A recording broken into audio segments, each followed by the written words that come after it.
नाज़रीन किराम, अहबाब ज़िवकार, मलफूज़ात रोज़ा धनी में एक हिकायत नक़ल की है।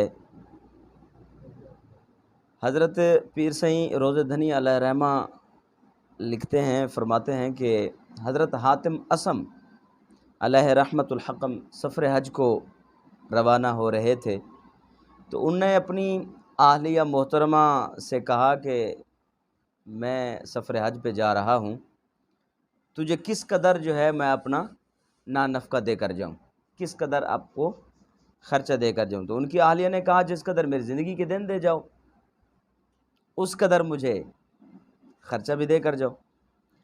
हज़रत हातिम असम अलैहि रहमतुल हक़म आपने फरमाया, ज़िंदगी के दिन देना तो ये मेरे रब का काम है, मैं तो ज़िंदगी के दिन आपको नहीं दे सकता हूँ। तो उनकी आहलिया ने कहा, तो फिर रिज़्क़ पहुँचाना भी तो अल्लाह ताला के ज़िम्मा करम पर है, तो जो ज़िंदगी के दिन देगा वो रिज़्क़ भी देगा।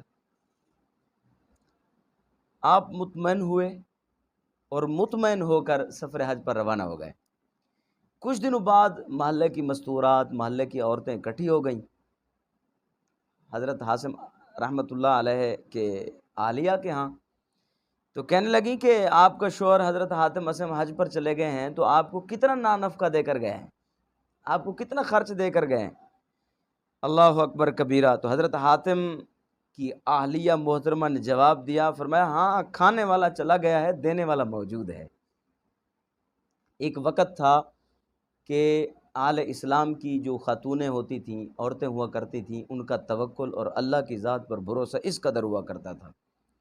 इसीलिए हज़रत मौलाना रूम रहमतुल्लाह अलैह ने कहा कि ही तवक्कुल कुन मुलर्ज़ा पाओ दस्त, रिज़्क़ तू बर तू ज़ तू आशिक तो रस्त।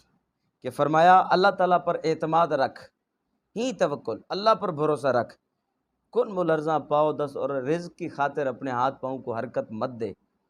फरमाया, रिज़्क़ तू बर तू ज़ तू आशिक तो रस्त, तुझ से बढ़ कर तेरा रिज़्क़ तुझ पर आशिक है। और मौलाना रूम रहमतुल्लाह अलैह एक दूसरे मकाम पर फरमाते हैं, बरसरे हर दाना ई बनोश्ता आया, ई नसीब इब्नुल फुलां इब्नुल फुलां, कि हर दाने पर ये लिखा हुआ है कि ये फ़लाँ बिन फ़लाँ का नसीब है, ये फ़लाँ बिन फ़लाँ का मुक़द्दर है। अब ना कोई इस दुनिया में किसी का कोई मुक़द्दर छीन सकता है और ना किसी का कोई नसीब छीन सकता है, जो अल्लाह ने लिख दिया है वही होना है। अफ़सोस है हम सब पर कि हम इस नापायदार और फ़ानी दुनिया को जमा करने में लगे हुए हैं।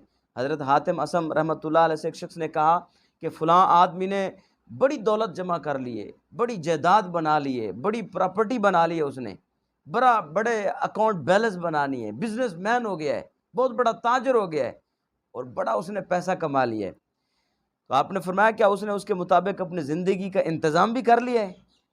अब एक शख्स अगर करोड़पति हो गया है, उसके पास करोड़ों रुपए हैं, तो उस कदर उसने अपनी ज़िंदगी का वक्त भी बढ़ा लिया है। एक शख्स के पास अगर 1000 साल जीने का सामान मौजूद है, तो क्या उसने 1000 साल ज़िंदगी जीने का भी एहतिमाम कर लिया है? तो फरमाया, ये तो नहीं, उसने सिर्फ दौलत इकट्ठी की है। तो फिर आपने फरमाया, फिर मुर्दों का माल किस काम का, मुर्दों का माल किस काम का, जो मर गया है उसका माल किस खाते का, किस काम का। तो किसी ने कहा कि आगाह अपनी मौत से कोई बशर नहीं, सामान 100 बरस का पल की खबर नहीं। अल्लाह जल्ल शानू की बारगाह में हम दुआ करते हैं कि अल्लाह जल्ल शानू हमें अल्लाह अपनी ज़ात पर तवक्कुल, भरोसा और यकीन रखने की तौफीक मरहमत फ़रमाए, और दुनिया और आखिरत में जो है अल्लाह हमें नेकियां करने के बाद सुरखरू फ़रमाए। जज़ाकुमुल्लाहु खैरम व अहसनल जज़ा।